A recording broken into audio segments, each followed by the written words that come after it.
यतो यतो यामि ततो नरसिंह बहिर्नरसिंहो हृदये नरसिंहो नरसिंहम् आदिशरणं प्रपद्ये तव कर तव कर कमलवरीर्नखम् कमलवरीर्नखम् अद्भुत अद्भुत श्रृंगार श्रृङ्गम् दलित दलित हृदयकशिपो हृदयकशिपु तनूभृङ्गम् तनुभृदङ्गम् केशवधृत केशवधृत हरिरूप जय नरहरिरूप जय जगदीश जगदीश हरे हरे जय जय जगदीश हरे जगदीश हरे जय जगदीश हरे जगदीश हरे। नरसिंहदेव नरसिंहदेव नरसिंहदेव जय नरसिंहदेव प्रहलाद महाराज प्रहलाद महाराज प्रहलाद महाराज जय प्रहलाद महाराज जय जय प्रभुपाद प्रभुपाद प्रभुपाद प्रभुपाद जय शिला प्रभुपाद प्रभुपाद निताय गौरा हरि बोल हरि बोल हरि बोल निताय गौर हरि बोल हरि हरि बोल।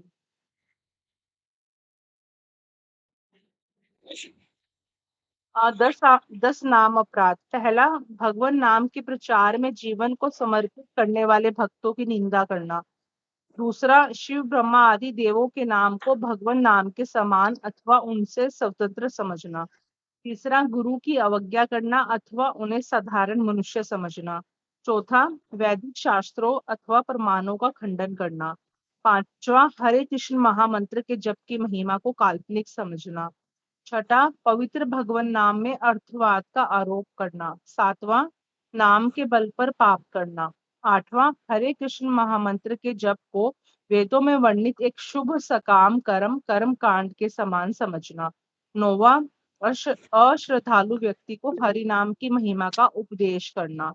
10वां, भगवान नाम के जप में पूर्ण विश्वास न होना और इसकी इतनी अगाध महिमा श्रवण करने पर भी भौतिक आसक्ति बनाए रखना।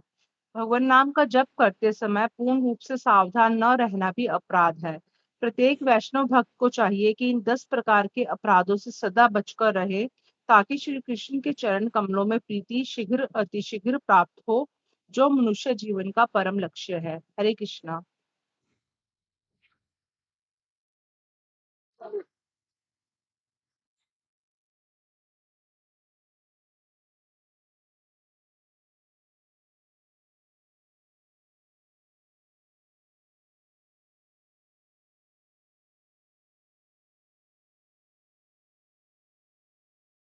माता जी आज अशोक प्रभु जी नहीं है क्या?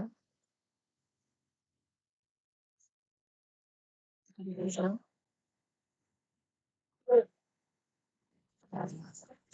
सही भक्तों के चरणों में दंडवत प्रणाम। वृषाली माता जी, आप कुछ कह रहे थे? हरे कृष्ण में माता जी मैंने कहा आज अशोक प्रभु जी नहीं है क्या क्लास में? अभी उन्होंने ज्वाइन नहीं किया माता जी। सभी पसे वैष्णव भक्तों को हरे कृष्णा। आपके चरणों में कोटि कोटि दंड प्रणाम प्रभु जी और माता जी दंड प्रणाम। हरे कृष्णा सभी कृष्ण भक्त को दंडवत प्रणाम। हरे कृष्णा। सभी के चरणों में दंड प्रणाम। हरे कृष्ण माता जी दंडवत प्रणाम सभी भक्त कटी चरण दंडवत प्रणाम।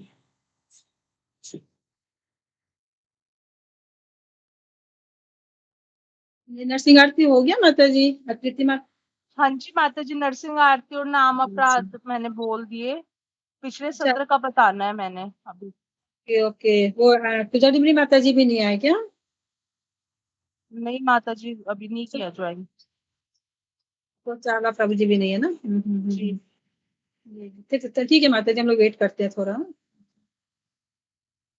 नहीं तो मैं कोई भजन कोई गाना चाहते हो तो भजन गा लीजिए प्लीज।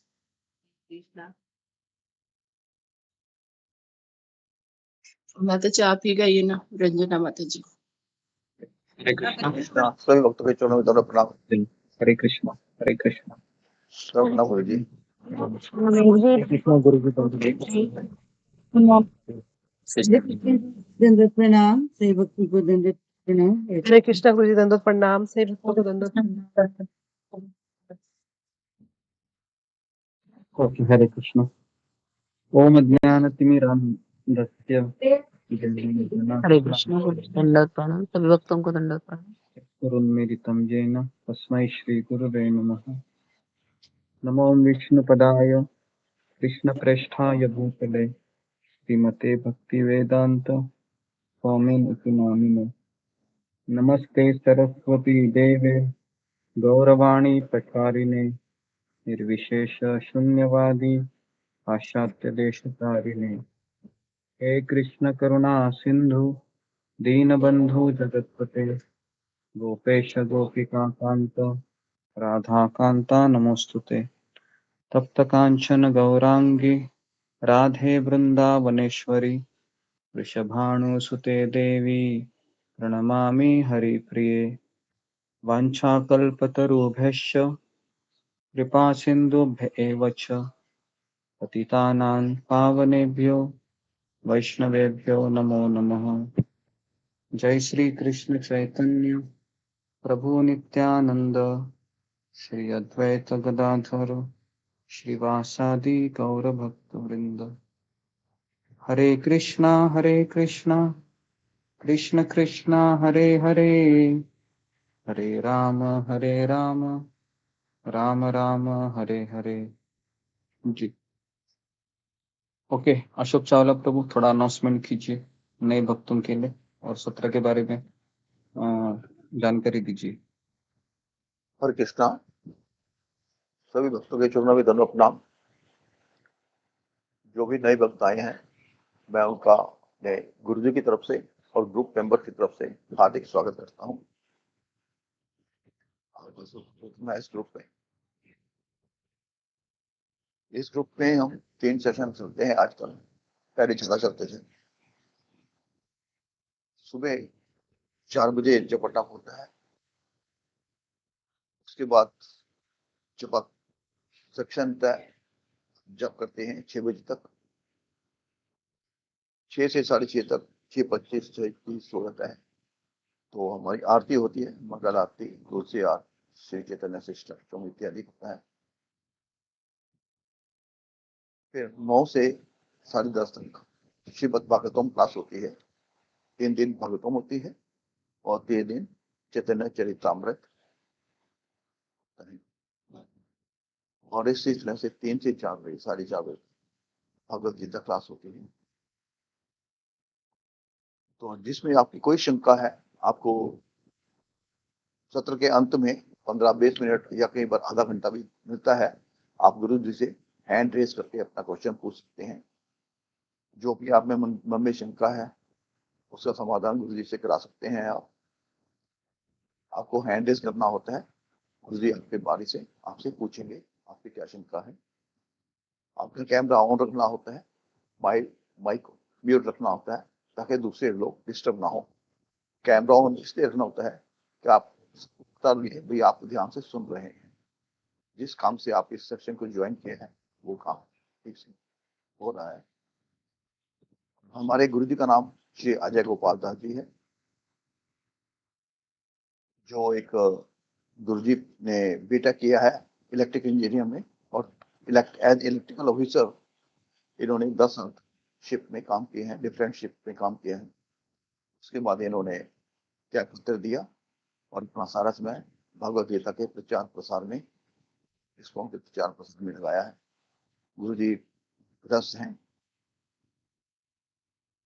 तो ये गुरु जी के बारे में संक्षिप्त परिचय था।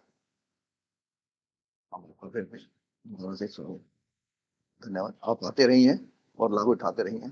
डिफरेंट देखेंगे, आपको हर चीज समझ आएगी। नहीं समझ आती या कुछ कोई आपको शंका लगती है तो आप हैंड रेज करके। धन्यवाद। हरे कृष्ण। प्रणाम गुरु जी। जी ओके। हरे कृष्ण। तो हम सबका स्वागत करता हूँ मैं। इससे पहले हरे कृष्ण दंडवत प्रणाम गुरु जी। सभी भक्तों का जो दंडवत। फोन के माध्यम से आप जुड़े हैं, जो भी नए भक्त आए हैं, आपको फोन आया होगा कि 3 से 4 भगवत गीता के ऊपर एक सत्संग चलता है। तो आज आपका ये पहला क्लास होगा, तो आप ध्यानपूर्वक सुनिए। तो आज कल भी हमने यही विषय रखा था कि 3 प्रकार के अंधेपन पहले ही श्लोक में बताए गए हैं, पहले अध्याय में बताए गए हैं। तो उसके ऊपर हम कल चर्चा किए थे और आज हम और गहराई में जाके उसी के ऊपर चर्चा करेंगे। तो आगे बढ़ने से पहले मैं भगवत गीता का पहला श्लोक को दोहराना चाहूंगा। हरे कृष्णा गुरुजी। गुरुजी, कल के सत्र के बारे में मुझे बताना है आज, अगर आपकी आज्ञा हो तो। हाँ बताओ, 2-3 मिनट में खत्म करो। जी गुरुजी। तो कल हमने पहले अध्याय का पहला श्लोक लिया था, तो उसमें आपने बताया था कि पहले अध्याय में 4 लोग निरीक्षण करते हैं, धृतराष्ट्र, संजय, अर्जुन और दुर्योधन। तो पहले श्लोक में 3 प्रकार का अंधापन है।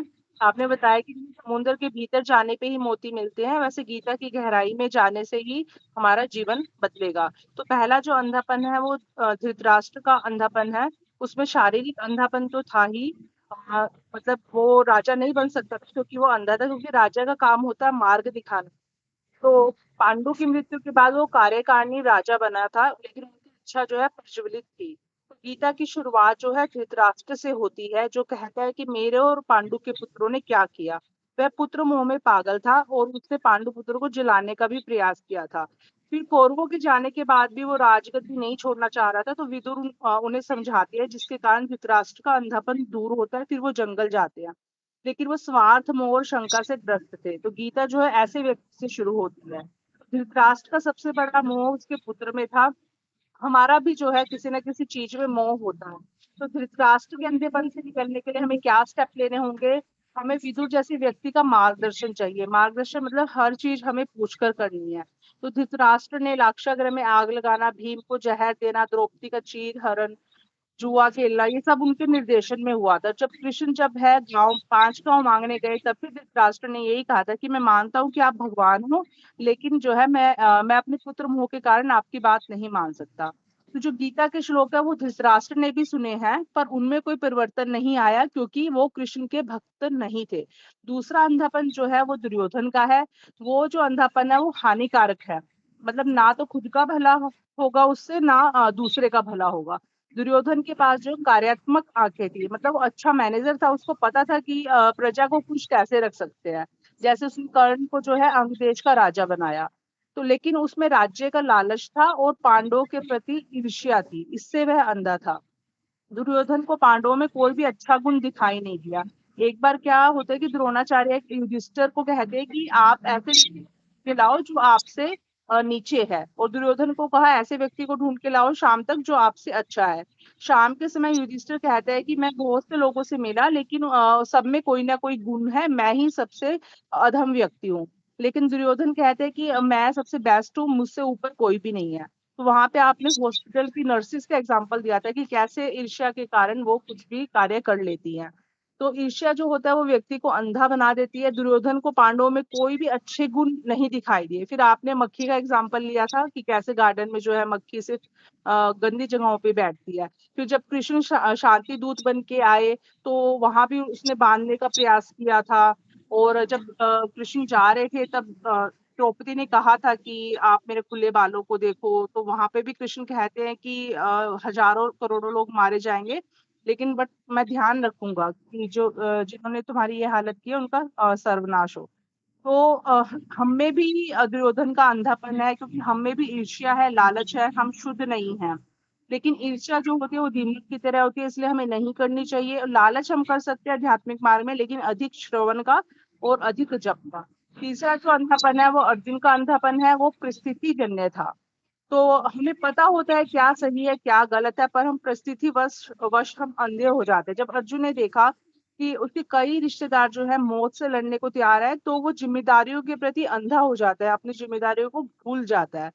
तो वहां पे उस अंधेपन से निकलने के लिए जो है भगवान के गीता के उपदेशों से उसका अंधापन दूर हुआ।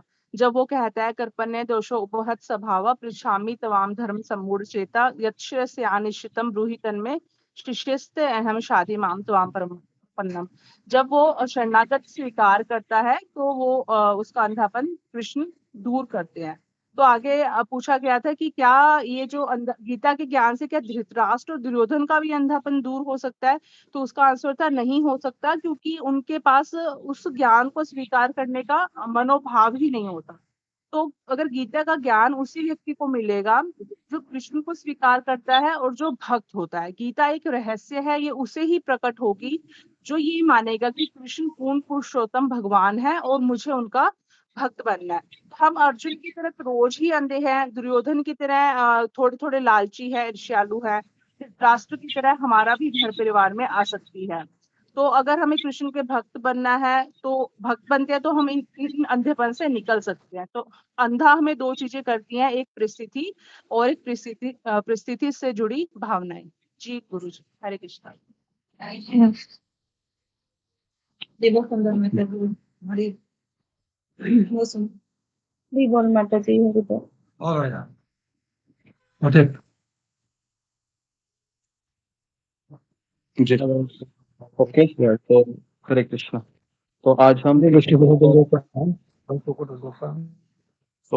इसी के ऊपर वापस चर्चा करेंगे। तो मैं भगवत गीता का पहले अध्याय का पहला श्लोक लेता हूँ और थोड़ा सा हम गहराई में जाकर कुछ हम ऐसे व्यवहारिक उदाहरण देखेंगे आज जो हमारे निजी जीवन में हमको अंधा बनाते हैं 3 प्रकार से।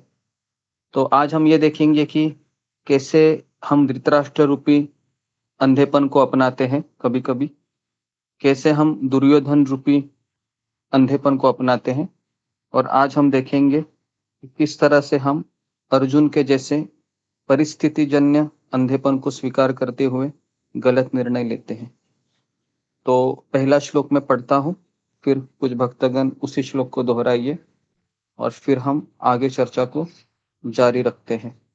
तो जो भी भक्त फोन कॉल के माध्यम से जुड़े हैं तो हम उनका स्वागत करते हैं और हम आशा करते हैं कि आज का दिन आपके भक्ति का एक शुभारंभ ठहरे और आप भगवत गीता रूपी ज्ञान के सागर में से कुछ मोती अपनाकर अपने जीवन को एक नई दिशा में प्रज्वलित करें या नई दिशा में आप जाने में तैयार हो जाए। ठीक है, तो मैं पहला श्लोक दोहराता हूँ वापस एक बार। तो भगवत गीता में कुल मिलाकर 18 अध्याय हैं और 700 श्लोक हैं। तो उसमें से पहला श्लोक है जिसमें धृतराष्ट्र कहता है, धर्म क्षेत्रे कुरुक्षेत्रे समवेतायुयुत्सवः मामका पांडवाश्चैव किमकुर्वत संजय। धृतराष्ट्र उवाच धर्मक्षेत्रे कुरुक्षेत्रे समवेतायुयुत्सवः मामका पांडवाश्चैव किमकुर्वत संजय।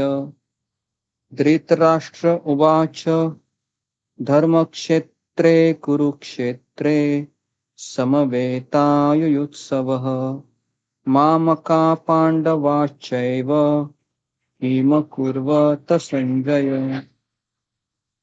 अशोक चावला प्रभु, आप नाम लीजिए।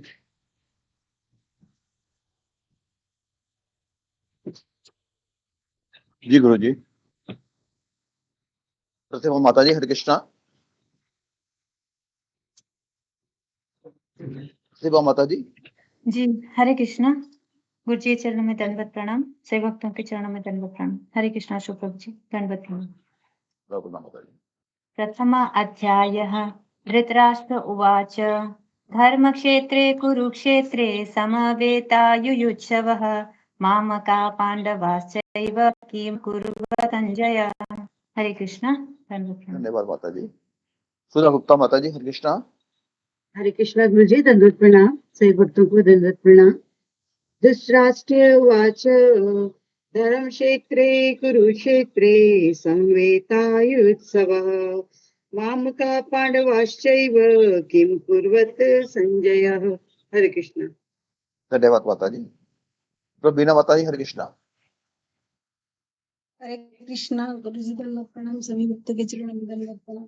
धर्म क्षेत्रे कुरुक्षेत्रे समवेतायुत्सवः मामकाः पांडवाश्चैव किं कुर्वत संजय। धन्यवाद माता जी। नमिता साहा माता जी। हरे कृष्णा गुरु जी, आपके चरणों में कोटि कोटि प्रणाम गुरु जी, सभी भक्त के चरणों में प्रणाम। धृतराष्ट्रोवाच धर्मक्षेत्रे कुरुक्षेत्रे समवेतायुयुत्सव मामकाः पाण्डवश्चैव किमकुर्वत् संजय। हरे कृष्ण, प्रणाम। धन्यवाद माता जी, धन्यवाद। रेखा पायल माता जी। हरे कृष्णा गुरु जी दंडवत प्रणाम। सभी भक्तों के चरणों में दंडवत प्रणाम। धृतराष्ट्र उवाच धर्मक्षेत्रे कुरुक्षेत्रे संवेतायुयुत्सवः मामका पांडवश्चैव किं कुर्वता संजय। हरे कृष्ण। धन्यवाद माता जी। मंजरी माता जी, हरे कृष्णा। हरे कृष्ण। धर्मक्षेत्रे कुरुक्षेत्रे समवेतायुयुत्सव मामका पाण्डवश्चैव किम कुर्वन् संजय। धन्यवाद माता जी। मनाली माता जी, हरे कृष्णा। हरे कृष्णा। मेरी बेटी बोलते हैं। धर्मक्षेत्रमवेतायुत्सव मामका पांडवश्चैव किम कुर्वत संजय। हरे कृष्णा। बहुत सुंदर छोटी माता जी। हरि बोल। अनुराधा गोयल माता जी, हरे कृष्णा। हरे कृष्ण प्रभु जी। धृतराजुवाच धर्मक्षेत्रे कुरुक्षेत्रे संवेतायुयुत्सवा मामका पांडवा च एव किं कुर्वते संजय। हरे कृष्ण प्रभु जी। धन्यवाद माता जी, धन्यवाद। सुषमा बाग माता जी। हरे कृष्ण गुरु दंडवत प्रणाम। श्री गुरु जी। हरे कृष्ण गुरु दंडवत प्रणाम। धृतराष्ट्र उवाच धर्मक्षेत्र कुरुक्षेत्र समवेतायुयुत्सव मार्कण्डेय पाण्डव चैव किम कुर्वत संजय। धन्यवाद माता हरे जी। कृष्ण। ज्योति माली माता जी। हरे कृष्ण प्रभु जी। धृतराष्ट्र उवाच धर्मक्षेत्रे कुरुक्षेत्रे संवेतायुयुत्सवः मामकाः पाण्डवः चैव किम कुर्वत् संजय। धन्यवाद माता जी। राधा श्री सामवत माता जी, हरे कृष्णा। राजा श्री सामवत।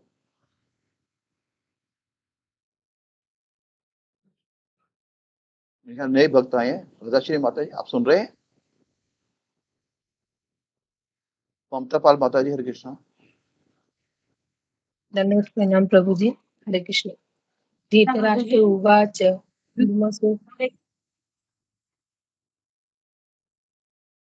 माता जी बोलिए। धृतराष्ट्र उवाच धर्मक्षेत्रे कुरुक्षेत्रे समवेतायुयुत्सव मामका पाण्डवश्चैव किम कुर्वत संजय। धन्यवाद माता जी, बहुत सुंदर। ममता पाल माता जी, हरे कृष्णा। हरे कृष्ण प्रभु जी दंडवत। धृतराष्ट्र उवाच धर्मक्षेत्रे कुरुक्षेत्रे समवेतायुयुत्सव मामका पाण्डवश्चैव किम अकुर्वत संजय। धन्यवाद माता जी। आंचल सिंह माता जी, हरे कृष्णा।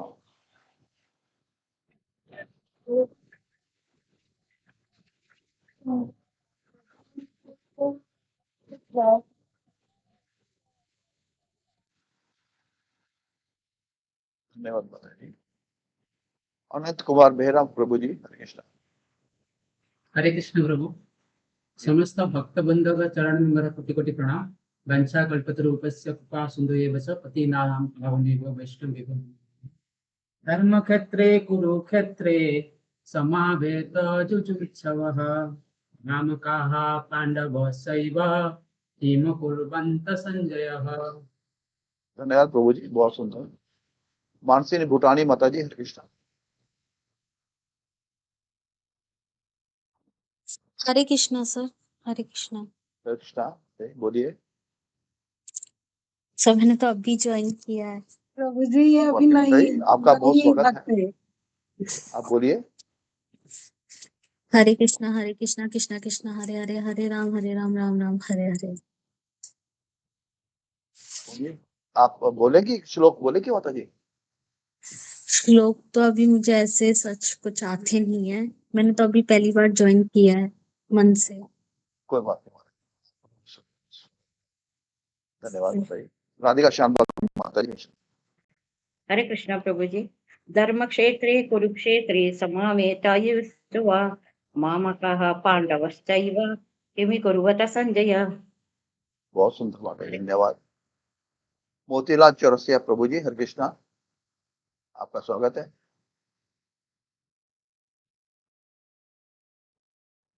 मोतीलाल चौरसिया प्रभु जी।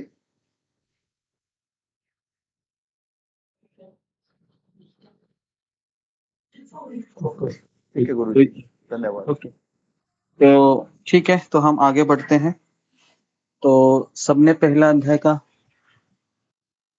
पहला श्लोक पढ़ा। तो ये पहला जो श्लोक है, ये पहला श्लोक धृतराष्ट्र ने संजय को पूछा था। कल जैसा कि मैंने कहा था कि पहले अध्याय में 4 लोग सैन्य निरीक्षण करते हैं। Number 1 Dhritarashtra, number 2 Duryodhana, number 3 Arjun और नंबर 4 संजय। तो इस प्रकार से हम पहले अध्याय में 3 प्रकार के अंधेपन बतलाए गए हैं। नंबर 1 धृतराष्ट्र, ये जन्म से ही अंधा था और उसका अंधत्व बहुत प्रकार से स्पष्ट था। सारे लोग जानते थे कि यह अंधा है, लेकिन प्रभुपाद जी तात्पर्य में लिखते हैं कि धृतराष्ट्र ये शारीरिक रूप से भी अंधा था और वह ज्ञान के मार्ग में भी अंधा था वो, और उसको अंधा करने वाली जो उसकी सबसे नकारात्मक शक्ति थी वो था उसके पुत्र में उसकी आसक्ति और उसके पुत्र में मोह। तो कल हमने देखा था कि धृतराष्ट्र है वह मोह और आसक्ति, भय, चिंता, इनसे वह अंधा होता है, अंधा हो जाता है वो। और वो अंधा इसलिए हो जाता है क्योंकि उसको हमेशा ये लगता था कि अगर मैं अंधा न होता तो शायद मैं राजगद्दी पर बैठा होता या हस्तिनापुर का सिंहासन मुझे प्राप्त होता। तो जो उसके नियंत्रण में नहीं था वो उस चीज को वो हमेशा नियंत्रित करना चाहता था। कौन? धृतराष्ट्र। और हम भी ऐसा ही करते हैं अपने जीवन में, जो मेरे नियंत्रण में नहीं है उसको हम नियंत्रित करना चाहते हैं। तो यह है धृतराष्ट्र मेंटालिटी, और इसी को धृतराष्ट्र का अंधापन कहते हैं। और हम सभी कुछ हद तक हम धृतराष्ट्र के अंधेपन से संबंधित है।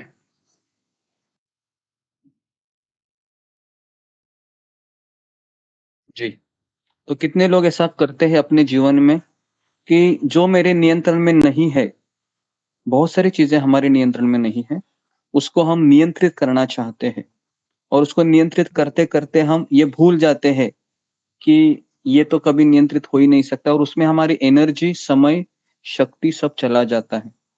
जी, कितने लोगों ने अपने जीवन में ये किया है? फिंगर को रेस कीजिए।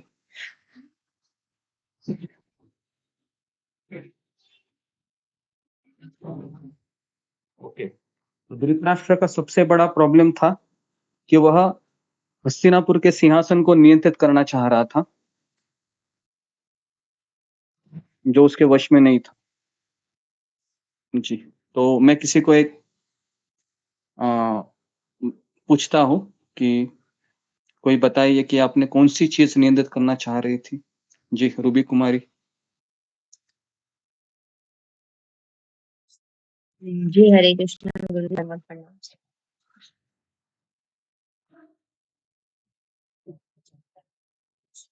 जी,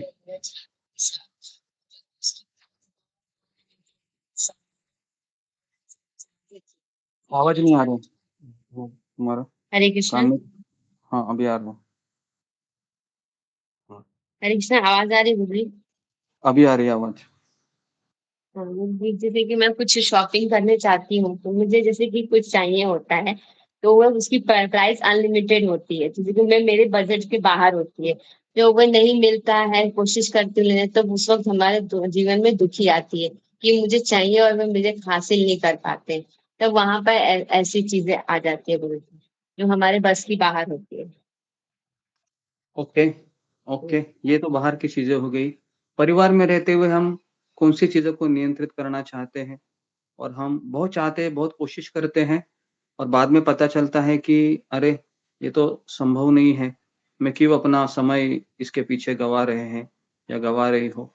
तो ऐसा अनुभव कितने लोगों को आता है परिवार में? हम जब नियंत्रण करना चाहते हैं कुछ चीज़ों को, जैसे धृतराष्ट्र है, राजगद्दी को नियंत्रित करना चाहता था, उसके पश्चात पांडवों को नियंत्रित करना चाह रहा था वो। तो ऐसा होता है, कई बार ऐसे होता है। जी। तो अगर हम कोई भी चीज़ नियंत्रित करना चाहते हैं, तो 4 प्रकार के अंधेपन को हम फेस करते हैं। नंबर 1 हम चिंताग्रस्त हो जाते हैं। नंबर 2 हम भयभीत हो जाते हैं। नंबर 3 हम शोकमग्न हो जाते हैं। और नंबर 4 अ अ, भय, चिंता और शोक और आशा। जी।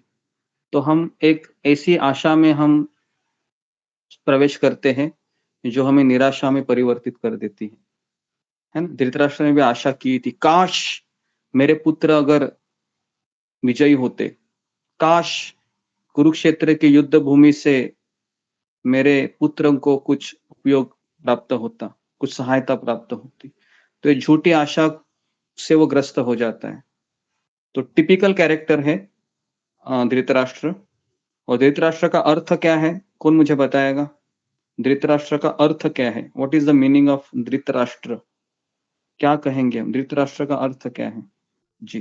तो ये भी है ना, सोचने जैसी बात है। किसे धृतराष्ट्र कहेंगे?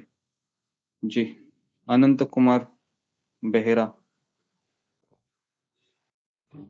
ध्रुव का मतलब होता है जो पकड़ता है।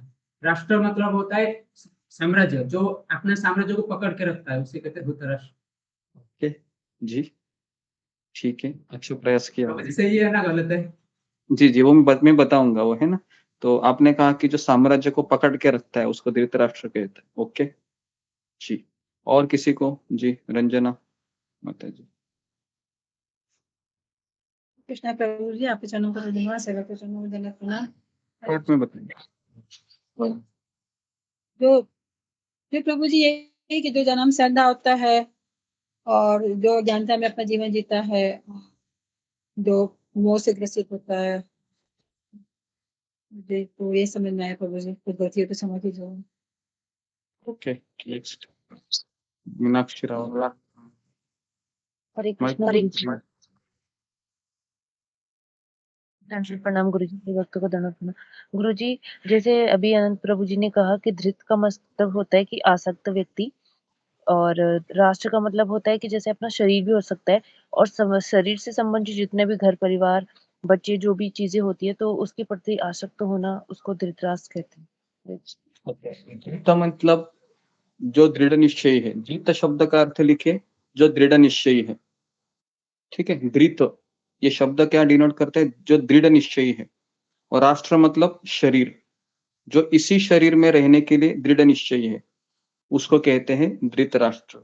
ठीक है, तो इसको आप जरा लिखिए, अच्छा रहेगा। धृतराष्ट्र शब्द का अर्थ है जो इसी शरीर में रहने के लिए दृढ़ निश्चयी है। अभी हम है क्या नहीं? अपने आप को पूछिए जरा ये सवाल। हम सभी है, बराबर है? हम सभी चाहते हैं हम इसी शरीर में रहे। हम सभी चाहते हैं। थोड़ा सा भी खरोच आता है शरीर को तो हम झटपटा जाते हैं कि नहीं? तुरंत झटपटाते हैं, डॉक्टर के पास जाते हैं। तो दवाई करनी चाहिए, ऐसे नहीं है, लेकिन बस हम उसी को लेकर बैठ जाते हैं फिर कि ये मेरे साथ क्यों हुआ? मैंने किसी का क्या बिगाड़ा था? लोग मुझे समझ क्यों नहीं रहे हैं? तो मुझे में वो ज़्यादा इर्द-गिर्द घूमती रहती है उसकी भावनाएँ। तो धृतराष्ट्र का अर्थ है कि मैं और मेरा, और मुझे इसी शरीर में रहना है, और इस शरीर में मुझे बने रहने के लिए मैं कुछ भी करूँगा। चाहे मैं किसी को धोखा दूँगा, चाहे मैं कर्जा लेकर, है ना, भाग जाऊँगा, तो उसको कहते हैं धृतराष्ट्र। ओके जी। तो जी, तो ये धृतराष्ट्र शब्द का अर्थ है जो अपने शरीर में रहने के लिए दृढ़ निश्चयी है। तो ये धृतराष्ट्र है 4 चीज़ों से अंधा रहता है। पहला है भय, हमेशा भय सताता है। किस चीज़ का भय रहता है उसको? उसको भय होता है कि शायद हस्तिनापुर की राजगद्दी मुझसे कोई छीन ना ले, इसका भय रहता है। चिंता उसको सताती रहती है। किस चीज की चिंता होती है उसको? कि कुरुक्षेत्र का युद्ध होने जा रहा है, अगर मेरे पुत्र पराजित हुए तो फिर क्या होगा? चिंता। तीसरा है शोक। किस बात का शोक था उसको? कि मैं अंधा होने के कारण मैं राजगद्दी पर बैठ नहीं पाया। कितना दुर्भाग्य था मैं। अपने आप को कोसते रहते हैं ऐसे लोग। पता है, ऐसे हमारा भी कभी-कभी मनोभाव हो जाता है। हम कोसते रहते हैं अपने आप को कि भाग्य मेरा साथ नहीं दे रहा है, कि मैं इतना मेहनत कर रहा हूँ। तो फिर लोग ज्योतिषी के पास जाते हैं अपना हाथ दिखाने के लिए कि शायद ये राहु, केतु, शनि मेरे ऊपर थोड़ा-सा गुस्सा हुए हैं, थोड़ा-सा इनका प्रकोप दूर करे। तो इस तरीके से फिर वो, है ना, बहुत वास्तु शांति, ये शांति, वो शांति करने के पीछे दौड़ने लगते हैं। लेकिन इसलिए समस्या है कि हमारा भाग्य का उदय तब होता है जब हम कृष्ण को स्वीकार करते हैं। तो धृतराष्ट्र का अपना भाग्य बदलना नहीं था, है ना? कल भी हमने चर्चा की थी कि कृष्ण धृतराष्ट्र के पास आकर कहते हैं, देखो धृतराष्ट्र, तुम राजा हो, है ना? तुम चाहे तो पांडवों के साथ न्याय कर सकते हो। तो धृतराष्ट्र क्या जवाब देता है कि हे केशव, हे गोविंद, मुझे पता है भगवान हो, मुझे पता है कि आपकी इच्छा से संसार चल रहा है, लेकिन क्या करूं, मैं अपने पुत्र से बहुत आसक्त हूं, इसलिए मैं आपकी बात नहीं मान सकता। तो ये धृतराष्ट्र है। समझ में आ रहा है? ऐसा होता है हमारे घर में भी, कभी-कभी ऐसा होता है ना, भगवान कहना चाहते हैं कि अरे भाई आप मेरा भजन करो, मेरा नाम ले लो, तो हम क्या बोलते हैं? हमें सब पता है, लेकिन बस क्या करूं, मेरी घर परिवार में बहुत आसक्ति है, इसलिए हमें समय ही नहीं मिलता है। बोलते हैं ऐसा लोग कि मैं भगवान का भजन करूं, है ना? तो इसका अर्थ क्या है? धृतराष्ट्र हमारे घर में है क्या? नहीं। प्रभुपाद कहते हैं पहले धृतराष्ट्र एक ही था, अभी हर घर में एक धृतराष्ट्र बैठा हुआ है ना? जी। तो इसके लिए जब भी धृतराष्ट्र का नाम आएगा तो आप वो बी.आर. चोपड़ा का सीरियल मत याद कीजिए और उसमें वो जो कैरेक्टर होता है ना, ऐसे अद्धा-अद्धा करता है, उसको मत याद कीजिए। याद किसको कीजिए? याद अपने आप को कीजिए कि शायद मैं भी कहीं न कहीं धृतराष्ट्र हूँ। ठीक है? तो ये शिक्षा हमें, और फिर अगर मैं धृतराष्ट्र हूँ, तो मेरी ज़िंदगी में 4 चीज़ें आती हैं क्या नहीं बताइए? क्या हम भयभीत होते हैं? होते हैं। हम चिंतित होते हैं? होते हैं। हम शोकाकुल होते हैं। हम झूठी आशा में जीते हैं? जीते हैं। है ना? चारों चीज़ें हमारे में हैं।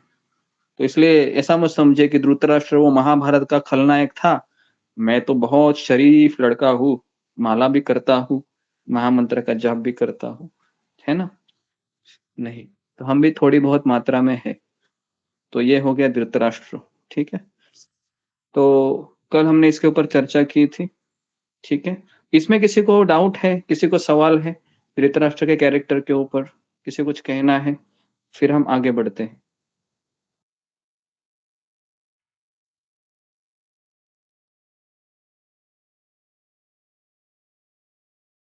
जी, किसी को नहीं है, सबको समझ में आया। जी। ओके, मीनाक्षी रावत। हरे कृष्णा गुरुजी, दंडवत प्रणाम।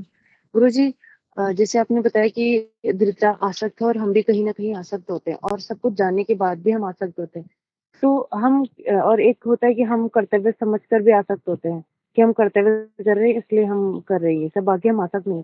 तो हम कैसे उन दोनों में डिफरेंस पता करें कि हम आसक्त हैं या हम कर्तव्य के लिए कर रहे हैं? जी, तो ये अच्छा सवाल पूछा था। कल हमने इसके ऊपर चर्चा की थी। अगर धृतराष्ट्र को इस आसक्ति से निकलना है, तो खुद निकल सकता है क्या? ये पहला सवाल।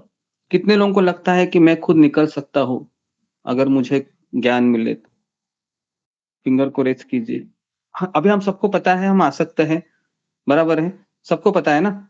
सबको पता है मैं आसक्त हूँ। कोई यहाँ पर है शुद्ध भक्त भगवान का, जो आसमान से आया है माला लेके, या माँ के पेट से निकला है हरे कृष्णा करते हुए?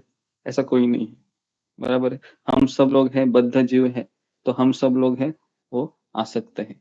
तो अभी हम कैसे निकले, ये पहला सवाल है। तो आपको याद होगा कि धृतराष्ट्र जब उसके पुत्र मर जाते हैं कुरुक्षेत्र के युद्ध में, फिर भी वो सिंहासन पर बैठा रहता है। बैठा रहता है कि नहीं? वो राजगद्दी बिल्कुल नहीं छोड़ता है। फिर कौन आते हैं उसके जीवन में? उसके जीवन में आते हैं उसी के भाई, उसका नाम है विदुर जी। विदुर जी आते हैं और क्या समझाते हैं उसको?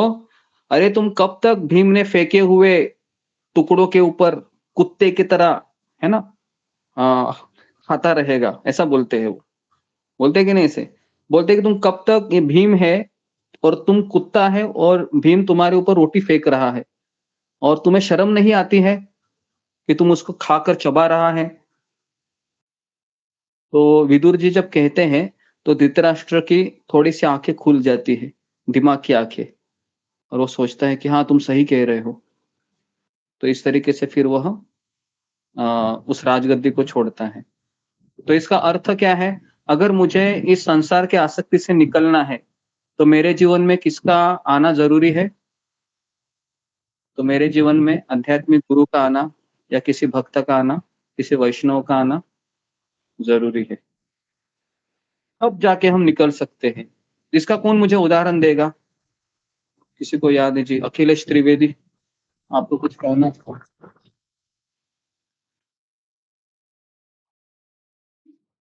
जी जी प्रभु जी। हाँ। नहीं मुझे नहीं। मैंने जी ओके ओके। और कोई मुझे ऐसा उदाहरण आपको याद आ रहा है, जैसा कोई व्यक्ति फंसा है और वो खुद निकलना चाहता है लेकिन वो निकल नहीं पा रहा है, लेकिन किसी बाहर के व्यक्ति ने उसको मदद किया और फिर वो धीरे धीरे निकल पाए, ऐसा कोई उदाहरण जी आपको याद आ रहा है? जी अनुराधा गोयल, हाँ बताइए जी। जी बताइए। ध्रुव महाराज। कौन से महाराज?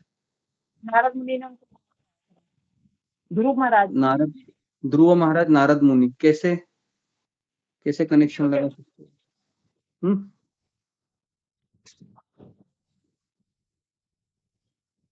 ओके, मुझे तो कनेक्शन नहीं मैच हो रहा है। ठीक है, नारद मुनि है, वह भगवान की तपस्या करने के लिए जा रहे थे, नारद मुनि बीच में मिले, लेकिन एक क्रॉस एग्जाम्पल कौन मुझे दे सकता है जिसमें जी उन्होंने जब उन्होंने बोला कि वो आंखें खुल गई थी। जी हो सकता है, हो सकता है जी। जी तो मैं और एक उदाहरण ढूंढना चाहूँ जी। विशाल लिखावे। हरे कृष्ण गुरुजी, दंडवत प्रणाम। सभी भक्तों के चरणों में दंडवत प्रणाम। क्या हम यहाँ पे गजेंद्र जी का उदाहरण दे सकते हैं प्रभु जी? गजेंद्र का उदाहरण दे सकते हैं? कैसे उदाहरण दे सकते हैं, एक्सप्लेन कीजिए। जिस प्रकार वो अपने परिवार से आसक्त थे, अपने बीवी बच्चों से आसक्त थे, इसी के चलते वो तालाब में गए और एंजॉय करने लगे। जैसे एंजॉय करने लगे तो मगरमच्छ ने उनका पैर खींच लिया। तो फिर उनका बाहर निकालने के लिए परिवार के लोग नहीं आए, सिर्फ भगवान ही उनको बचा सके, ऐसा मुझे लगता है गुरुजी। क्षमा कीजिए। हाँ, ये हो सकता है कि मगरमच्छ ने उनके पैर को जकड़ के पकड़ा था और भगवान कृष्ण ने, विष्णु आगे गरुड़ जी के ऊपर बैठकर और सुदर्शन चक्र के माध्यम से मगरमच्छ को मार दिया और उनको मुक्त कराया। ठीक है, ये हो गया शास्त्र का एग्जाम्पल। और कोई उदाहरण है जो अपने निजी जीवन का उदाहरण कोई दे सकता है मुझे, निजी जीवन का? जी शिनू मिश्रा। हरे कृष्ण प्रभु जी, धन्यवाद। इसमें इंद्र का भी उदाहरण आता है कि उन्हें गुरु बृहस्पति ने उनको दिया था श्राप कि आप पृथ्वी लोक में जाकर सूअर बन जाए। तभी ब्रह्मा जी उन्हें लेने आए थे, अपनी फैमिली के प्रति आसक्त वो थे और आना नहीं चाहते थे अपनी इंद्रलोक की पदवी पर। नहीं, ये उदाहरण मैच नहीं करता है उसमें। मुझे कोई ऐसा एक उदाहरण दीजिए जो व्यवहारिक हो, मतलब हमारे डे टू डे लाइफ का हो या आपने कहीं पर देखा हुआ हो, ऐसा कोई उदाहरण को याद आ रहा है? जी अक्षय मुंडे,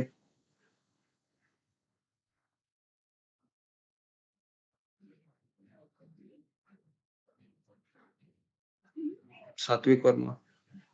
गुरु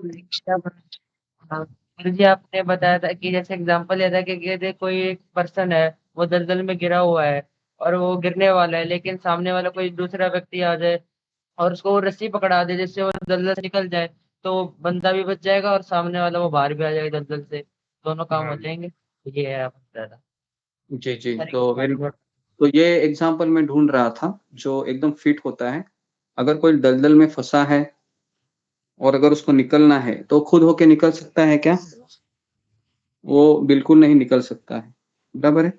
लेकिन अगर उसको कोई रस्सी फेंकेगा बाहर से तो कहेगा कि भैया आप रस्सी को पकड़ो, जरा कस के पकड़ो, मैं खींच लेता हूं, तो क्या वो आ जाएगा बाहर?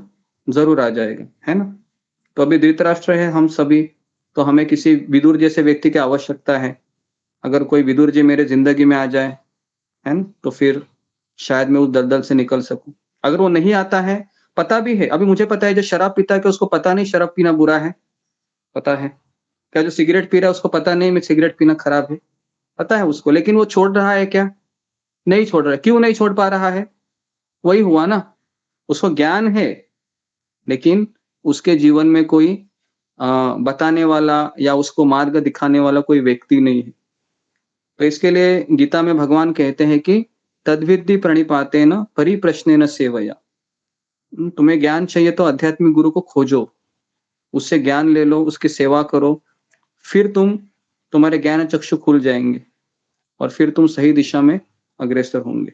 तो भगवत गीता हमें सभी जगह पर मार्गदर्शन कराती है, लेकिन भगवत गीता को बताने वाले और उसके अनुसार चलाने वाले कोई तो व्यक्ति हमारे जीवन में चाहिए। हम जैसे इस्कॉन में आए थे, है ना, 20 साल पहले, तो हम भी खोज रहे थे कि कोई हमें भगवत गीता अच्छे से बताइए, लेकिन गीता कभी पढ़ने के पश्चात भी समझ में नहीं आती है। कितने लोगों का ये अनुभव है कि भगवत गीता पढ़ने बैठते हैं लेकिन समझ में नहीं आती है? ऐसे कितने लोगों का अनुभव है?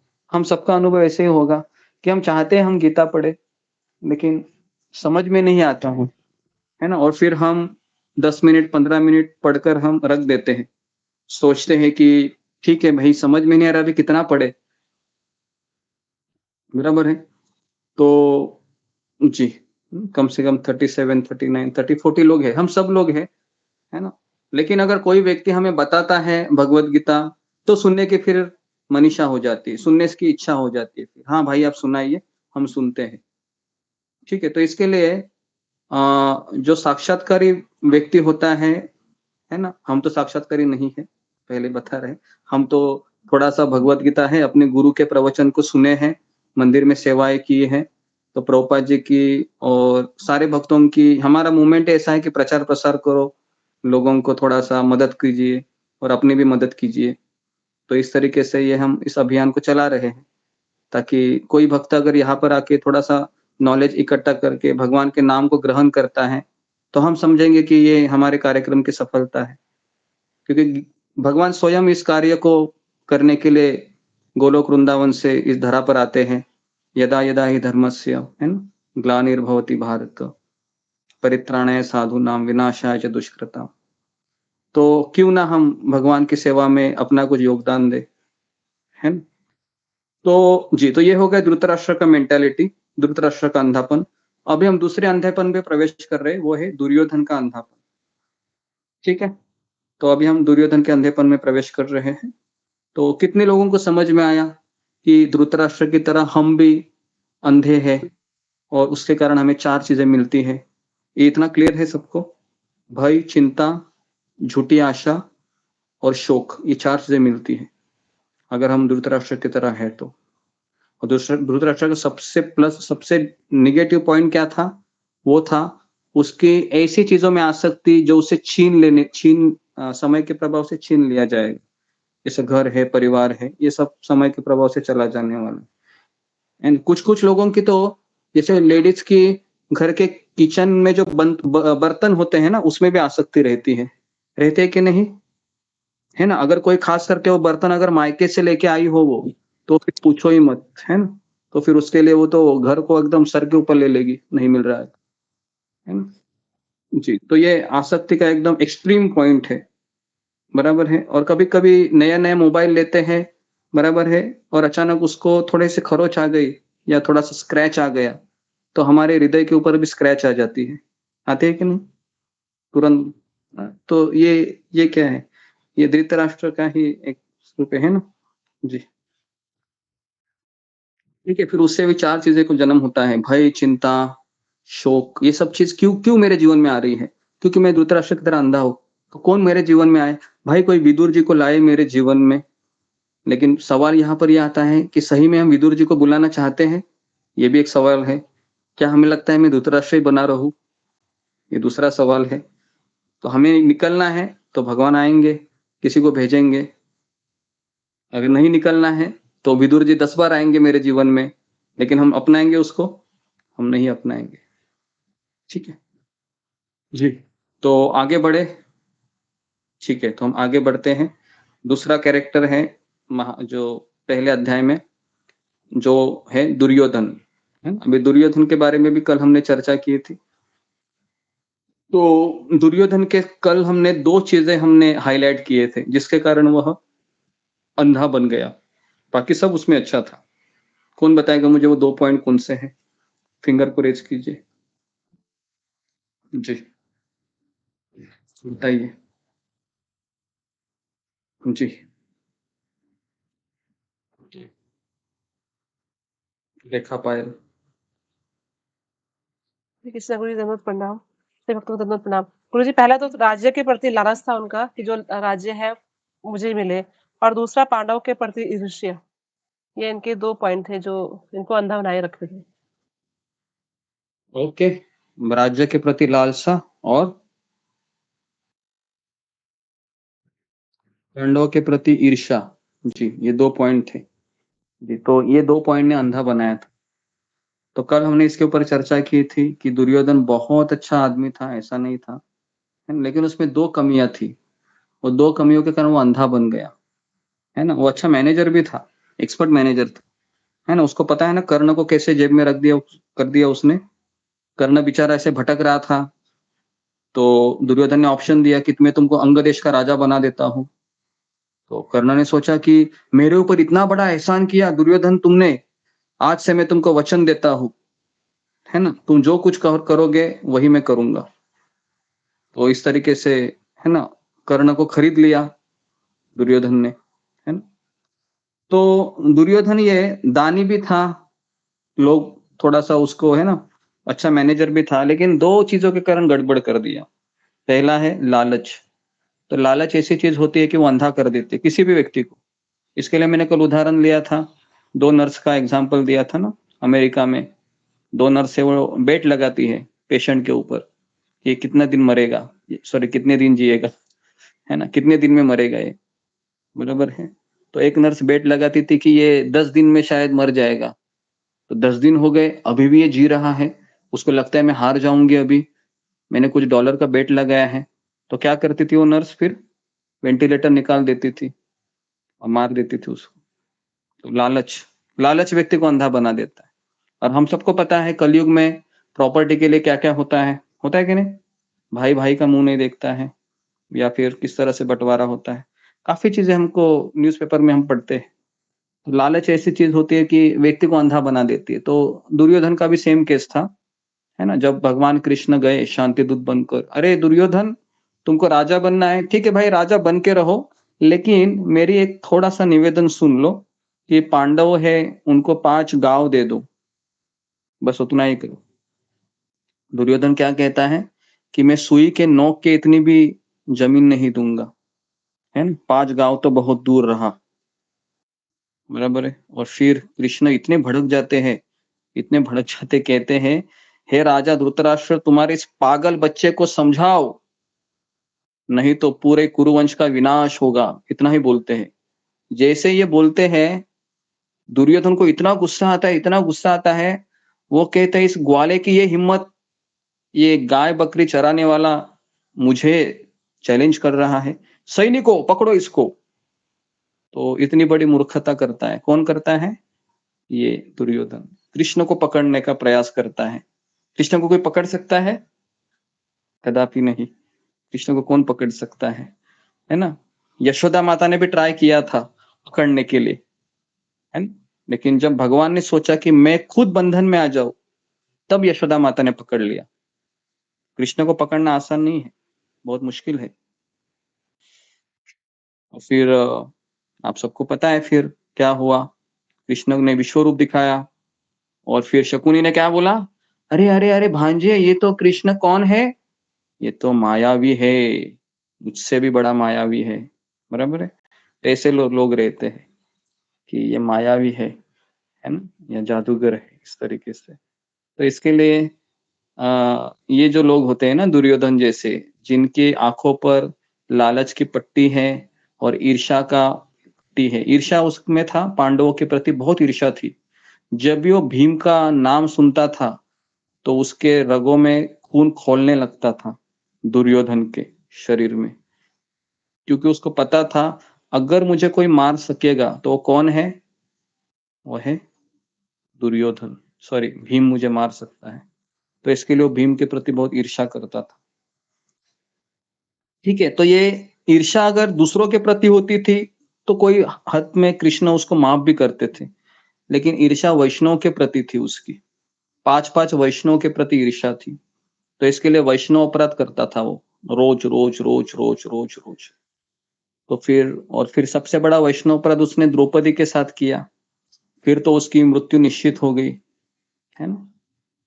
तो इसलिए 2 चीजों से हमको बचना चाहिए, नहीं तो हम अंधे हो सकते हैं। नंबर 1 लालच। तो अभी मेरा ये सवाल है कि लालच हमें कहाँ करना चाहिए? फिंगर को रेज कीजिए। मैं कहाँ लालची बनूं अपने जीवन में? ये भी एक सोचने जैसी बात है और इसका मैंने कल जिक्र किया था। जी हाँ, अभी कीजिए फिंगर को रेज।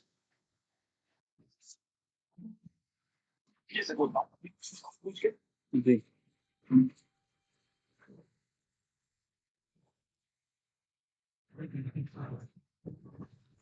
ओके, बताइए मोहित कुमार। हरे कृष्ण प्रभु, जरूर प्रणाम, सभी भक्तों जरूर प्रणाम। प्रभु जी, हमें लालच करना चाहिए अधिक माला करने में, अधिक से अधिक सेवन करने। हमें माला करने में लालच करना चाहिए और अधिक से अधिक श्रवण करना। अधिक अधिक श्रवण करने में। जी नेक्स्ट। जी अनुराधा गोयल। जी किसमें लालच करनी चाहिए? जी ओके। जी ममता पाल। हरे कृष्णा गुरु जी, दंडवत प्रणाम। गुरु जी, हमें लालच इसमें करना चाहिए ताकि मैं कैसे अधिक से अधिक समय निकाल कर सेवा कर पाऊँ, क्योंकि सेवा में भी एक लालच होना चाहिए, नहीं तो सेवा कर नहीं पाएंगे। इसमें ऐसा दंडवत प्रणाम। जी सेवा करने में लालच करनी चाहिए, भगवान के नाम लेने में लालच करनी चाहिए, या फिर किसी दूसरों की सेवा में लगने के लिए लालच करनी चाहिए। ये लालच अच्छी होती है। और ईर्ष्या, जी ओके। और ईर्ष्या के बारे में अगर मैं आपको बताऊं तो कौन मुझे बताएगा कि मेरे हृदय में ईर्ष्या का जन्म कब होता है? फिंगर को रेज कीजिए। कब मेरे हृदय में ईर्ष्या की अग्नि भड़क उठती है? जी बताइए, क्योंकि ये सोचने जैसी बात है। जी ओके। जी नेक्स्ट बताइए। पहला तो ये सवाल मैं पूछ रहा हूँ, क्या हम सब में ईर्ष्या कई छोटा बहुत बड़ी मात्रा में है, या हम ईर्ष्या से पूर्ण मुक्त है? कितने लोगों को लगता है कि मेरे भीतर ईर्ष्या है?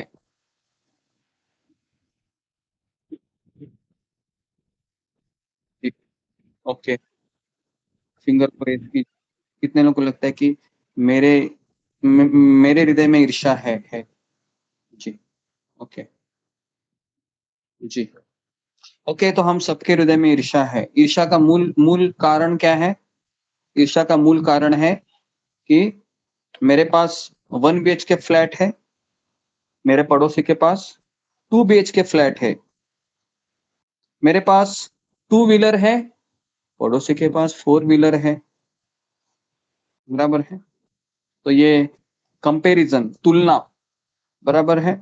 तुलना, ये जब तुलना हमारे मन में आती है ना, तो फिर क्या होता है, तो फिर ईर्ष्या का जन्म होता है। अभी मैं एक उदाहरण दे रहा हूं आपको। अगर शेर और हाथी है, दोनों अगर कंपटीशन में भाग लिए और कंपटीशन था रनिंग का, है ना, शेर और हाथी, तो इसमें फर्स्ट कौन आएगा? शेर आएगा, है ना। लेकिन अगर वेट लिफ्टिंग का अगर कंपटीशन हो, तो उसमें शेर और हाथी में से कौन फर्स्ट आएगा?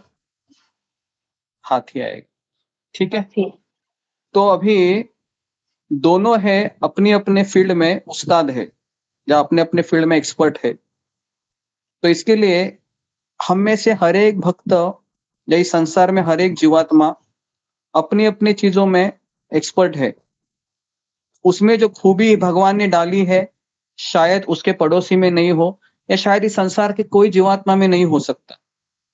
तो हमें अगर अपने एक्सपर्टीज को लेकर अगर हम चले, तो हमें किसी के साथ अपने को कंपेयर करने की कोई आवश्यकता नहीं है। लेकिन कई बार हमको बचपन से सिखाया जाता है, वो देखो पड़ोसी का व्यक्ति है ना 10वीं में फर्स्ट आया, और तुमको देखो 10वीं में कितने कम मार्क्स आए। सुना है आपने ये डायलॉग? काफी लोगों ने सुना होगा, शायद आपने भी आपके बच्चों को दिया होगा ये डायलॉग। और इसके कारण हम ईर्ष्या का भाव अपने बच्चे में भर रहे हैं, है ना। तो हमारा बच्चा शायद पढ़ाई में अच्छा ना हो, लेकिन कोई दूसरी चीज में अच्छा हो, तो एक्सपर्टीज को देखिए किसमें वो अच्छा है ना। तो इसलिए कोटा करके एक जगह है, पता है आपको कोटा, जहां पर काफी बच्चे सुसाइड करते हैं। इसका कारण क्या है? यही कारण है, ईर्ष्या। मेरे से इसको अच्छा है, मेरे में इतना कम है, बराबर। एक IITian बच्चा था, है ना। तो वो जब IIT में एडमिशन लिया उसने, तो उसने सुसाइड कर ली। पता है क्यों कर ली सुसाइड? क्योंकि उसका नंबर 3 आया था, है ना। IIT में नंबर 3 आया था, और उसने अपने मित्र को कहा था सुसाइड करने से पहले कि मैं आज तक हमेशा नंबर 1 आया हूँ, मैं कभी नंबर 3 नहीं आया हूँ। ये नंबर 3 मुझे हजम नहीं हो रहा है, तो इसलिए उसने सुसाइड की। समझ में आ रहा है? तो तुलनात्मक ये जो रवैया है ना, ये हमें ऐसी चीजें करने में मजबूर कर दे। इसके लिए ईर्ष्या, किसी के प्रति ईर्ष्या है, ये सबसे डेंजरस जोन होता है। तो इसके लिए हमें, अगर हमारी 10 माला भी होती है, हमारी 16 माला भी होती है, और कोई हमारे से भक्त ज्यादा माला करता है, तो क्या मुझे ईर्ष्या होनी चाहिए क्या? हमें ईर्ष्या नहीं होनी चाहिए, हमें खुशी होनी चाहिए कि यह भक्त मेरे से आगे जा रहा है, मेरे ऊपर कृपा करिए ताकि मैं भी आपके पीछे पीछे आ जाऊं। ये भाव होना चाहिए। ईर्ष्या है, ये दुर्योधन में बहुत ज्यादा थी, और हम सबको ईर्ष्या से निकलना है। तो तुलना करना छोड़ दीजिए, और ये सोचिए कि मेरे अंदर क्या खूबी है, उस खूबी को निखार लीजिए और अपने जीवन को सफल बनाइए। ठीक है। तो ये हो गया दुर्योधन का मेंटालिटी, जो 2 प्रकार के अंधेपन से ग्रस्त हो जाता है। एक है लालच और दूसरा है ईर्ष्या, और इससे फिर वह कृष्ण को पहचान नहीं पाता है। ना धृतराष्ट्र कृष्ण को पहचान पाता है, ना दुर्योधन पहचान पाता है। और तीसरा अंधेपन आता है पहले अध्याय में, वो है अर्जुन का अंधापन। ठीक है जी। तो अर्जुन कैसा अंधा था बताइए, फिंगर को रेस कीजिए। कल मैंने इसकी चर्चा की थी, आज वापस मैं कर रहा हूँ, क्योंकि अभी हम कल ही चर्चा की तो भूल जाते हैं हम बहुत सारी चीजें। तो बार बार रटने से, बार बार चिंतन स्मरण चर्चा करने से शायद मेरे दिमाग में फिट हो जाए। इसके लिए हमने आज भी दिन वही टॉपिक लिया। जी बताइए, किस तरह से अर्जुन अंधा हो गया था और अंधेपन का कारण क्या था, ये 2 चीजें बतानी है। जी सुजाता। हरे कृष्ण गुरु जी दंडवत प्रणाम। सभी भक्तों को दंडवत प्रणाम। अर्जुन का अंधापन था कि वो परिस्थिति जनक था। वो जब सामने अपने सहेली क्या गुरु और पितामह और बंधु वर्ग को देखे, तो इसी परिस्थिति में क्या करना चाहिए, कैसे यूज करना चाहिए, इसी परिस्थिति में वो विचलित हो गए। तो कुछ कुछ डिसीजन नहीं ले पाए, तो ये अंधापन था उनका परिस्थितिजनक। ओके जी, नेक्स्ट मनमोहन यादव।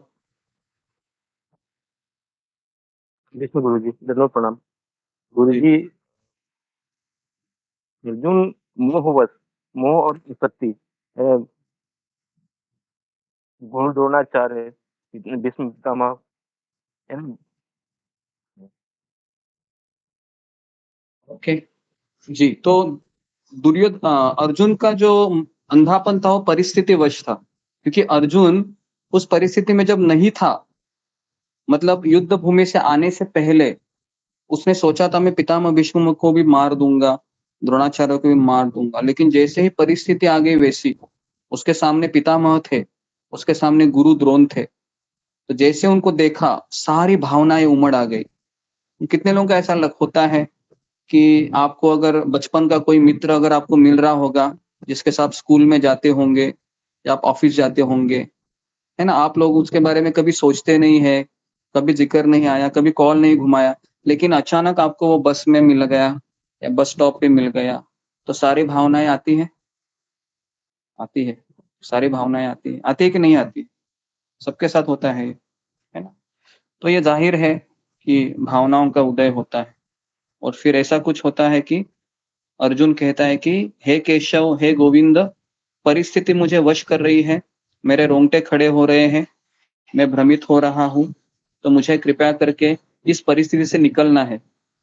तो हमारा भी यही होता है, हमको सब गीता का ज्ञान होता है, कई बार हम माला भी करते हैं, लेकिन परिस्थिति हमारे ऊपर हावी हो जाती है और हम सोचते हैं कि अभी कृष्ण मेरे से नहीं हो रहा।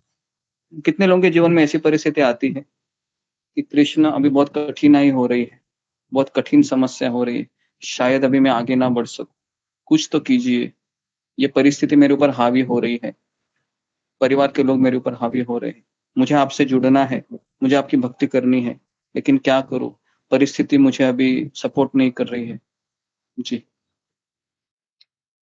जी, ऐसा होता है,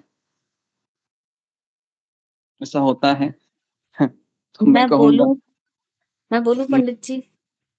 पंडित जी हाँ, जी ऐसा बोलिए। होता है, मेरे साथ तो बहुत बार हुआ है ऐसा कि मैंने इतनी हार गई हूँ मैं, कि मैं सोच रही हूँ कि मैं खुद ही सुसाइड कर लूं, पर बच्ची है मेरे साथ में तो मैं कर नहीं पाती हूँ। इतनी हार जाती हूँ कभी कभार, तो भगवान के आगे भी रोती हूँ। जी जी जी जी, तो आपका दुख सुनकर हमें बहुत दुख हुआ माता जी, लेकिन आप थोड़ा सा हिम्मत रखिए, साहस रखिए, और सत्संग में आते रहिए, और हमेशा ये सोचिए कि कृष्ण मेरे साथ है, कृष्ण मेरे साथ रहेंगे। और बाकी की चीजें हैं, परिस्थिति हमेशा वही नहीं रहती है, परिस्थिति हमेशा बदलती रहती है, तो इसलिए कुछ चीजें समय के ऊपर भी छोड़ना सीखिए, क्योंकि समय ये सबसे बड़ी दवाई है, हर समस्या की एक सबसे अच्छी दवाई है समय। जैसे ही समय चला जाएगा, सारी चीजें है वह वापस, है ना, ठीक हो सकती है। लेकिन अगर आप उस समय अगर आपने साहस छोड़ दिया, हिम्मत छोड़ दी, फिर आप टूट जाएंगे।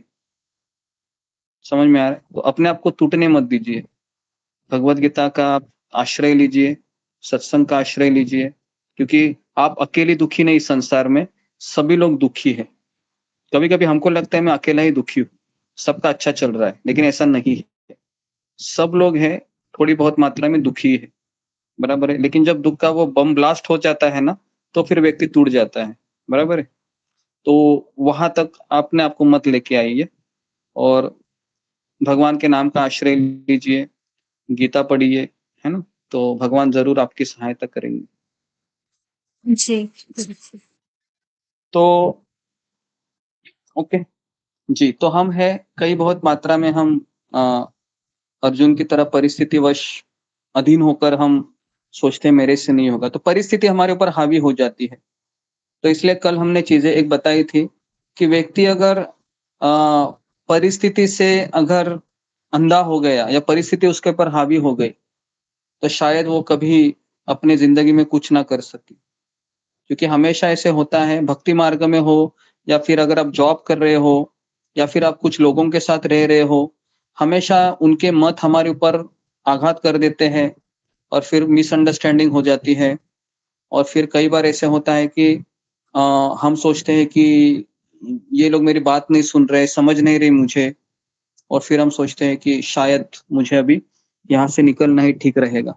अर्जुन भी यही सोच रहा था कि मुझे यहाँ से निकलना है केशव, मुझे यहाँ से निकलना है। लेकिन अर्जुन का सबसे बड़ा एडवांटेज ये था, अर्जुन के साथ कृष्ण थे, और कृष्ण थे नहीं, अर्जुन का कृष्ण के ऊपर पूरा भरोसा भी था, है ना। एक होता है हमारे साथ कोई रहना, अभी हमारे साथ तो परिवार वाले हम सभी एक साथ ही रहते, सब लोग यहाँ पर फैमिली मैन है ना। कोई यहाँ पर वैरागी नहीं है जो, है ना, गुफा में रह रहा हो या मंदिर में रह रहा हो, है ना। हम सब लोग घर परिवार में रह रहे, बराबर है। तो कई बार हम अपनों के साथ ही रहते हैं, लेकिन कई बार ऐसे होता है कि हम अपनों पर पूरा भरोसा नहीं कर पाते हैं, और उसके कारण भी काफी चीजें होती है। और शास्त्रों में चाणक्य पंडित कहते हैं सबसे ज्यादा दुख है हमें अपनों से ही मिलता है। कौन बताएगा क्यों? फिंगर को रेज कीजिए। चाणक्य पंडित का कहना है कि सबसे ज्यादा दुख हमें अपनों से ही मिलते हैं। इसका क्या कारण है जी, बताइए। ओके, वृषाली। हरे कृष्ण गुरुजी, दंडवत प्रणाम। सभी भक्तों को दंडवत प्रणाम। गुरुजी, हमारी जिसके प्रति ज्यादा आसक्ति होती है वही हमें सबसे ज्यादा दुख भी दे सकता है। जितनी आसक्ति उतना वो दुख दे सकता जी, तो जितनी मात्रा में हमारा लगाव है उतनी मात्रा में हमको दुख, उसके लिए दुख मिलता है। नहीं तो पड़ोसी अगर हमें कुछ कहेगा तो क्या हमें दुख लगेगा? अगर पड़ोसी कुछ कहेगा नहीं दुख लगेगा ना, कि हमारा उससे कोई लगाव ही नहीं है। लेकिन परिवार के लोग कुछ कहेंगे, अरे बाप रे, तो पूरा रात भर हम सोचते रहते हैं कि नहीं उसने मेरे साथ ऐसा क्यों किया, सोचते हैं कि नहीं उसने मुझे ऐसा क्यों बोला, मैंने उसका क्या बिगाड़ा था, मैं तो बहुत शरीफ हूँ, लोग मुझे नहीं समझ पाते, है ना। तो वही चलता रहता है, खाना खाते समय भी, है ना, कोई भी काम करते समय। क्यों ऐसा होता है? क्योंकि हमारे जो, क्या बोल सकते हो, हृदय के तार है ना, वो जुड़े हुए हैं उनसे, है ना। और ऐसे जुड़े हैं, कई गांठें लगी है, गांठ खोलना भी चाहते हैं तो वापस दूसरी गांठ बन जाती है, होता है ऐसे। अशोक चावला प्रभु, ऐसे होता है ना। एक गांठ खोलना चाहते हैं, होता है गुरुजी, बहुत होता है। अचानक दूसरी गांठ लग जाती है, फिर सोचते हैं कितनी गांठें होंगी पता नहीं, है ना। फिर क्या होता है कि क्या करना चाहिए, फिर इतनी गांठें लगी है तो फिर वो काटना पड़ता है ना, कट करके, तब जाके फिर वो पूरी तरीके से ये हो जाता है। लेकिन काटने के लिए तैयार है हम? मैं तो नहीं तैयार हूँ हम तैयार ही नहीं है, काटेंगे तो प्रॉब्लम होगा, है ना।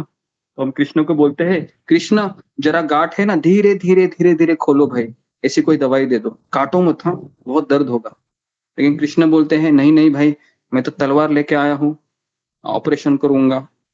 फिर कृष्ण को मना कर देते, नहीं नहीं कृष्ण अभी नहीं, है ना, 2 साल के बाद आइए, थोड़ा सा हालात परिस्थिति ठीक हो जाए ना, फिर आ जाइए तलवार लेके, फिर काट देना। तो जी, तो इस तरीके से हमारा, है ना, परिस्थिति जन्य अंधापन होता है। तो देखिए, एक बार हम दुर्योधन के अंधेपन से निकल सकते हैं क्योंकि वो दिखाई देता है मेरे अंदर लालच है, ईर्ष्या है। लेकिन अर्जुन का अंधापन है ना, इसके लिए हमें कृष्ण की आवश्यकता पड़ती है। जब तक मेरे जीवन में कृष्ण है तब तक अर्जुन की तरह परिस्थिति है मेरे जीवन में आएगी और मैं उसके ऊपर विजय भी प्राप्त कर सकूंगा। लेकिन अगर कृष्ण नहीं है, भगवत गीता नहीं है, तो परिस्थिति हमारे ऊपर हावी हो जाएंगी। और पिछले कई सत्संग में काफी भक्त आए हैं, काफी भक्त चले गए हैं, और चले जाने के समय वो मुझे यही कहकर जाते हैं कि क्या करूं गुरुजी, प्रभु जी, अभी परिस्थिति हमें माला का जप नहीं करने देती है, परिस्थिति मुझे मेरे ऊपर हावी हो रही है, तो इसलिए हम इतना ही कर सकते हैं। तो इसलिए ये परिस्थिति के ऊपर हमको अगर निकलना है तो हमें भगवत गीता का आश्रय लेना पड़ेगा। और कृष्ण कहते हैं, गीता का अंतिम श्लोक क्या है, यत्र योगेश्वर कृष्ण, क्या है वो, तत्र पार्थ धनुर्धर, है ना। जहां पर कृष्ण है और योगेश्वर कृष्ण है और जहां पर गांडीवधारी अर्जुन है, जहां पर भगवान है और भगवान के भक्त है, वहां पर विजय किसका होगा? आपका होगा। विजय आपका होगा, लेकिन आपको लड़ना है, लड़ना आपको है। अगर हमने हिम्मत हार दी, फिर हम तो अंधे होकर रह जाएंगे, फिर हम अंधे रहेंगे, फिर हम दुनिया को दोष देंगे क्या? नहीं, दुनिया को दोष देने का हमको कोई अधिकार नहीं है। अगर हम माला नहीं कर रहे हैं तो उसमें भी दोषी कौन है? दोषी मैं हूँ, बराबर है। मैं भक्ति नहीं कर पा रहा हूँ, इसके लिए कौन दोषी है? मैं संघर्ष नहीं कर पा रहा हूँ, इसके लिए दोषी कौन है? वो भी मैं ही हूँ। परिस्थिति है हमारे ऊपर हावी हो रही है, लेकिन परिस्थिति से निकलने के लिए हमें भगवान ने गीता दी है, भगवान ने भक्त दिए है, सत्संग दिया है, तो क्यों ना मैं उसका आश्रय लूं? मेरे पास ऑप्शन है, लेकिन क्या मुझे वो स्वीकार है? अगर स्वीकार है तो जरूर कृष्ण हमारी मदद करेंगे, अगर नहीं है फिर हम ऐसे ही परिस्थिति को दोष देकर हम घूमते रहेंगे। और परिस्थिति तो सबका कुछ ना कुछ समस्या तो रोज ही आता है ना? परिस्थिति तो हमेशा हावी होंगी, लेकिन हमें भगवान का आश्रय लेकर परिस्थिति से निकलना है, ठीक है? तो ये 3 प्रकार के अंधेपन हमने देखे आज, तो यहाँ पर मैं रुकता हूँ। किसी का कुछ प्रश्न है आज के टॉपिक के ऊपर? कुछ बताना है, कुछ पूछना है, या कुछ चीज समझ में नहीं आई, ऐसा कुछ है? जो भी भक्त लोग नए आए हैं, है ना, तो हम उनका स्वागत करते हैं। अशोक चावला प्रभु, आप नाम लीजिए, जो भक्त आपको दिख रहे हैं नए।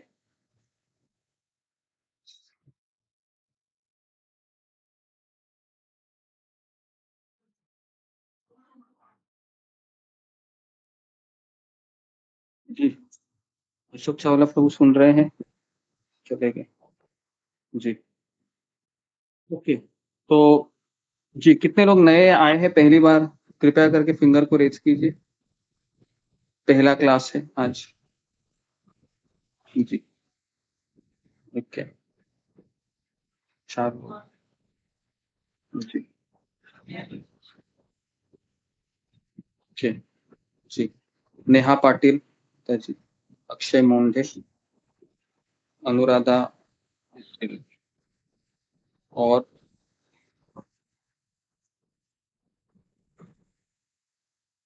जी खुशी कैम, ओके, और मानसी भूटानी, और